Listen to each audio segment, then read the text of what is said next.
French service, a style of food service in which entry plates are brought to the table for showing and then serving and portioned at the table side. See also British service and Russian service. Russian service traditionally means food in delivery to your table on plates and a waiter pick up then item with tools and plates if for you.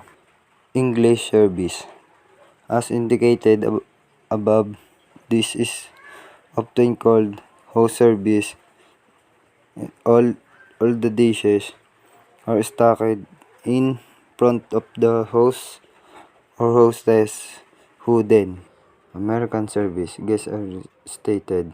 Food are proportioned in the kitchen, arranged on the plates, and service from the right. Used dishes and glasses are removing from the right.